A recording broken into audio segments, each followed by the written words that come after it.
में यह बात भी कही जा रही है कि वक्फ संपत्तियों का सर्वे तो सरकारी अधिकारी करेगा, तो वो तो सरकार के समर्थन में ही फैसला लेगा। इस पर संसद में अमित शाह ने करारा जवाब दिया और कहा कि जब किसी मंदिर के लिए भी जमीन खरीदनी होती है तो कलेक्टर ही तय करता है बॉस कि जमीन का मालिकाना हक किसके पास है, फिर वक्फ की संपत्ति का सर्वे कलेक्टर से कराने पर क्या आपत्ति है। कर्नाटक के केस में आप देखिए कि जब वहां मंदिरों के सर्वे कराने होते हैं तो सरकार के पास वो अधिकार होते हैं जिससे वो हिंदू मंदिरों के या उससे जुड़ी प्रॉपर्टी के सर्वे करवा सकते हैं। कर्नाटक के Hindu religious institutions and charitable endowments act 1997 में साफ लिखा है कि राज्य सरकार नोटिफिकेशन के माध्यम से एक सर्वे ऑफिसर अपॉइंट कर सकती है जिससे वो सभी नोटिफाइड प्रॉपर्टी का सर्वे करा सकती है। मौजूदा वक्फ कानून में वक्फ बोर्ड को अनलिमिटेड पावर मिली हुई, जिसका असर यह हुआ कि साल 2006 तक सच्चर कमेटी ने जो वक्फ संपत्ति 4.9 लाख एकड़ बताई थी वो अब ऑलमोस्ट डबल होकर 9 लाख एकड़ तक पहुंच गई। पीएम मोदी अब वक्फ के नाम पर जमीन हथियाने के इसी खेल को बंद कर रहे हैं, तो ममता बनर्जी भी भड़क रही, कह रही है कि जब बीजेपी की सरकार नहीं रहेगी, केंद्र में नई सरकार बनेगी तो हम वक्फ बिल को रद्द कर देंगे और अभी जो वक्फ कानून है उसे दोबारा लागू कर देंगे। सुनिए जरा ममता बनर्जी को। But Waqf property also it was done motivatedly, politically, to divide the country, to divide and rule policy. That BJP's agenda, that we know everything.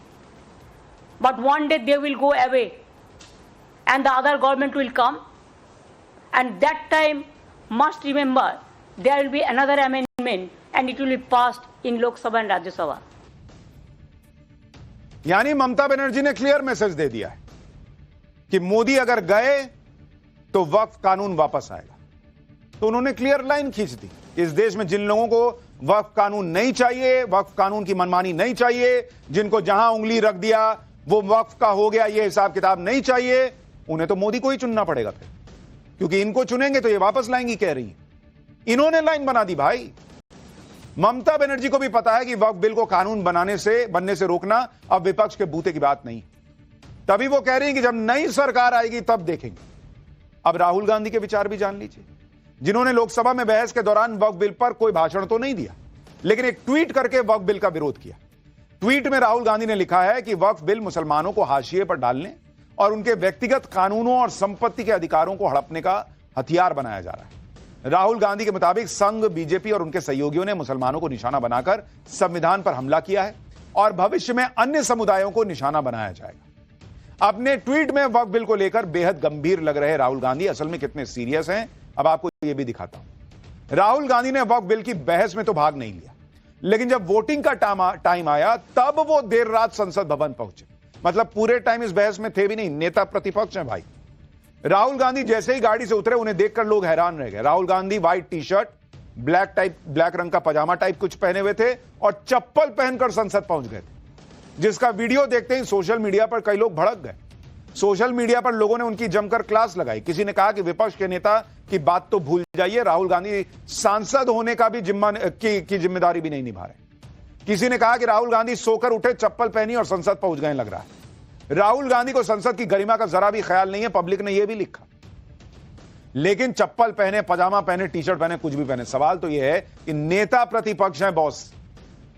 आप बोले नहीं, चलिए क्यों नहीं बोले भगवान ही जाने, लेकिन कम से कम संसद में तो बैठते पूरे भाषण के दौरान, पूरी चर्चा के दौरान। पूरा विपक्ष मिलकर वक्फ बिल को संविधान के खिलाफ साबित करने की कोशिश में जुटा है। वक्फ बिल पर आज राज्यसभा में आम आदमी पार्टी के सांसद संजय सिंह ने भी भाषण दिया। बॉस, इसीलिए पाठशाला में आपको एक एक का भाषण सुना रहा हूं। क्लियर कट आपके दिमाग में बैठ जाना चाहिए कि कौन क्या रख रहा था अपना स्टैंड जब यह वक्फ बिल पर चर्चा हो रही थी। अपने भाषण में संजय सिंह ने आरोप लगाया कि वक्फ के जरिए मुसलमानों की जमीनें छीन ली जाएंगी। संजय सिंह ने यह भी कहा कि बीजेपी कभी मुसलमानों के भले की सोच ही नहीं सकती। आप सुनिए जरा संजय सिंह ने कैसे मुसलमानों को पीएम मोदी के खिलाफ भड़काने की कोशिश की। ये सरकार कह रही है कि ये कानून हम मुसलमानों के भले के लिए आ रहे हैं। जब मैं आपसे सुनता हूं तो मुझे लगता है कपिल शर्मा कॉमेडी सर्कस में बोल रहा है। आप मुसलमानों का भला कर रहे हैं, आप मुसलमानों का भला कर रहे हैं। दोनों सदन में एक भी सदस्य दोनों सदन में सिर्फ एक सदस्य गुलाम अली को छोड़ के एक भी सदस्य आपका मुसलमान नहीं है। आप मुसलमानों का भला कर रहे हैं, आप मुसलमानों का भला कर रहे हैं। पूरी सरकार में एक मंत्री आपका मुसलमान नहीं है, आप मुसलमानों का भला कर रहे हैं। दो नेता अपने घरों में आपने बैठा दिया, मुख्तार अब्बास नकवी, शाहनवाज हुसैन, दोनों की राजनीति आपने खत्म कर दी। आप मुसलमानों का भला कर रहे हैं। इनके हिसाब से मुसलमान का भला होना है तो सांसद मुसलमान चुन के आना चाहिए। तो अपना इस्तीफा दीजिए और किसी मुसलमान को सांसद बना दीजिए। आम आदमी पार्टी जो राज्यसभा में सांसद भेजती है, सब मुसलमानों को भेज दीजिए। और इतने साल से जो मुसलमानों के रहनुमा बने हुए थे, जो मुसलमान को टिकट दे रहे थे, उन्होंने क्यों नहीं मुसलमानों का भला कर दिया? और आज भी मुसलमान इतनी गरीबी में क्यों है, क्यों रह रहा है? सच्चर कमेटी की रिपोर्ट में ऐसा क्यों लिखा कि मुसलमान बहुत बुरी हालत में? मुसलमान सांसद चुन के आ रहा था इसलिए। और मुसलमान का भला सिर्फ मुसलमान कर सकता है, ये इन लोगों का स्टैंड है बॉस। मतलब राहुल गांधी पूरी चर्चा में नहीं बैठ पाए, कभी बैठे, कभी उठ के चल दिए, कभी रात में आए, कभी बैठे, ये हिसाब है। संजय सिंह कुछ भी बोल रहे हैं, ये हिसाब है। अरे शिवसेना को देखिए भाई, आज शिवसेना उद्धव गुट के सांसद संजय राउत ने भी वक्फ बिल पर बीजेपी की मंशा पर सवाल उठाए। कह रहे हैं कि भाई आप तो लग रहा है कि हिंदू पाकिस्तान बनाना चाहते हैं। करोड़ों गरीब मुसलमानों के हित की बात आप कर रहे हो। आपको मुसलमानों की चिंता कब से होने लगी? या आप ही लोग हैं मुसलमानों को चोर बोलते हो? आप ही लोग हैं मुसलमान आपकी जमीन छीन लेंगे, आपके गले का मंगलसूत्र खींच लेंगे, आपके गाय बैल उठाकर लेके जाएंगे। मुसलमान देशद्रोही है, टेररिस्ट है, बटेंगे तो कटेंगे। अभी आप लोग मुसलमानों की संपत्ति की चिंता कर रहे हो, आप लोग मुसलमानों की संपत्ति के रखवाले बने हो। लेकिन मैं आपको बताता हूं भाई साहब, आप मुझे कुछ मत सिखाइए, मैं बहुत पढ़ लिख कर आया हूं यहाँ, चिंता मत करिए। मैं हिंदुत्व भी पढ़ा हूं और सब कुछ पढ़ा हूं, और आप अभी नए मुल्ला बन गए हो हिंदुत्व के। आपको धन्यवाद के बोलने दिया, मगर इनको धन्य नहीं, काही चिंता नहीं।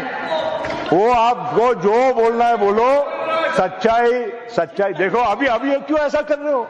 अच्छा, आज पहली बार सर, पहली बार आखिरी में पहली बार हमारे संजय भैया का भाषण नरोबा कुंजोरबा था। कभी नहीं तो बिल्कुल टट टट टट टट टट बोलते। आज क्या बोलूं क्या नहीं बोलूं उनको समझ में नहीं आ रहा था।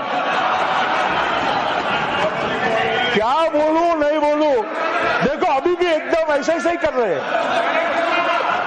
संजय भैया आपण कलर नको बदला। संजय राउत को कहा जा रहा है अपना रंग मत बदलो। संजय राउत कह रहे हैं बीजेपी वाले मुसलमानों के लिए क्या कहते हैं। बाला साहब ठाकरे क्या सोच रखते थे हिंदुत्व को लेकर, भूल गए हैं क्या? संजय राउत कह रहे हैं कि मोदी को मुसलमानों की कोई फिक्र नहीं है। संजय राउत के इस आरोप का बीजेपी सांसद राधा मोहन दास अग्रवाल ने जबरदस्त जवाब दिया। उन्होंने वक्फ बिल पर बोलते हुए कहा कि मुसलमानों की फिक्र पीएम मोदी से कोई ज्यादा कर नहीं सकता। राधा मोहन दास अग्रवाल ने राज्यसभा में बताया कि बीजेपी की एक बैठक में पीएम मोदी ने कहा था कि लोग कहते हैं मुसलमान बीजेपी को वोट नहीं देते, यह गलत है, मुसलमान बीजेपी को वोट देते हैं। बैठक में पीएम मोदी ने यह भी कहा था कि अगर मुसलमान बीजेपी को वोट नहीं भी देते तब भी तो वो देश के नागरिक हैं। पीएम मोदी ने सांसदों को नसीहत दी थी कि अपने काम को करते समय कभी हिंदू मुसलमान मत करना। पीएम मोदी ने कहा था कि अगर देश का 20% मुस्लिम पिछड़ा रह जाएगा तो क्या विकसित भारत का सपना पूरा होगा क्या? यह पीएम मोदी का ही विजन है कि मुसलमानों के जीवन को बेहतरी के लिए जितना संभव होगा उतना प्रयास बीजेपी करेगी। और पीएम मोदी ने यह सिर्फ बोला नहीं है, 10 साल में मुसलमानों को गरीबी से बाहर भी निकाला है। प्रधानमंत्री के इकोनॉमिक एडवाइजरी काउंसिल की सदस्य शमिका रवि ने हाउस होल्ड कंजम्पशन एक्सपेंडिचर सर्वे और बाकी सरकारी सर्वे के आधार पर कुछ जरूरी आंकड़े सामने रखे। आपको देखना चाहिए बॉस कि इस देश में क्या हुआ है। कौआ कान ले गया, कौए के पीछे दौड़ रहा है मुसलमान। अरे भैया अपनी स्थिति तो देखो। आपको बताता हूं